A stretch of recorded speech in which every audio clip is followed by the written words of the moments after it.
in our continuing search of examples that we want to model with a mathematical theory of justice, here's another deterministic model, one of outlawing and legalizing. In this model, we're going to consider players, and again, a player can actually represent a group of players. Of course, the given group has to have the exact same, every member of that group has to have the exact same belief set. And we're going to have undefined events. Notice these are not players as such. However, these events themselves can be further parsed into players and actions as necessary. So, for example, the events I'll consider here, the 6 of them. X1 is abortions, X2 are guns, X3 is pornography, X4 is meat, X5 is healthcare paid by the government, and X6 is marijuana. Again, we're not specifying who's doing the abortion, to whom, who's owning the gun, and what reason do they have the gun, and what are they doing with it, and so forth, who's in the pornography. That, hopefully, we will be able to parse further. Same with meat. What is the effect on the trillions of animals killed each year in factory farms? And so on. Who's doing the paying and who's being forced to?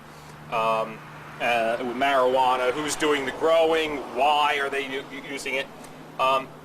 This is an extremely rough model. The players, P sub 1 will be me, P2 will be most American Democrats, P3 will be most American Republicans, P4 will be many Greens, and P5 will be many Libertarians.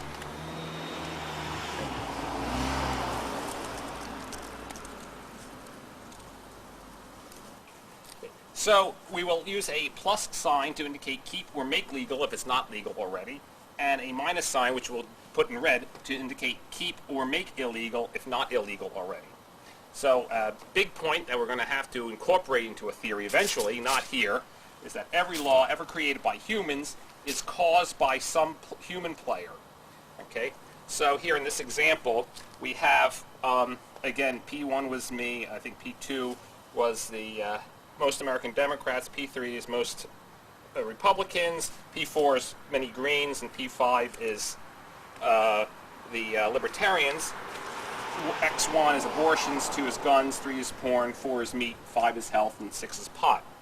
So I would keep abortions legal, guns legal, porn legal. I'd outlaw meat because of the killing of the animals, necessarily.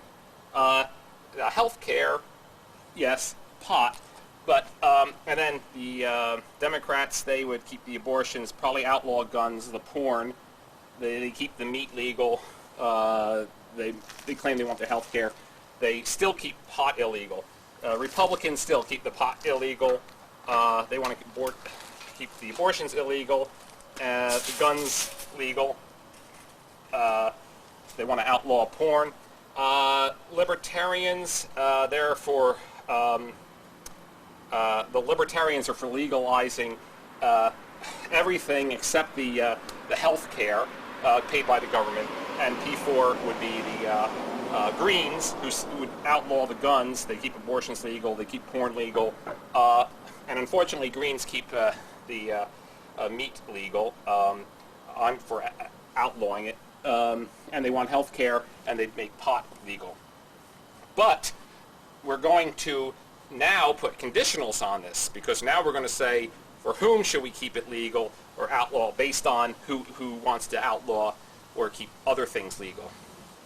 So we're going to want an implication such as this. P1 thinks that this event should be. So everything in the parentheses is itself an event, which is that for all players Q, for any possible players Q, who think that should not be, that abortions and pornography should not be legal, that's the not sign or the negation in formal logic, then that means there should be somebody, some other player, P prime, who should stop that player Q from having guns.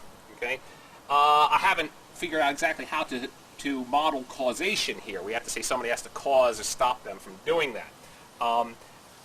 That would be a statement of what is, or would be, or could be. But the S I use for should. This is what should be. Okay. And So actually, here, if I find that then P2 or P3 satisfies this statement, then those Democrats or Republicans, in this case the Republicans, because they want abortion and porn to be outlawed, then they should be denied having guns.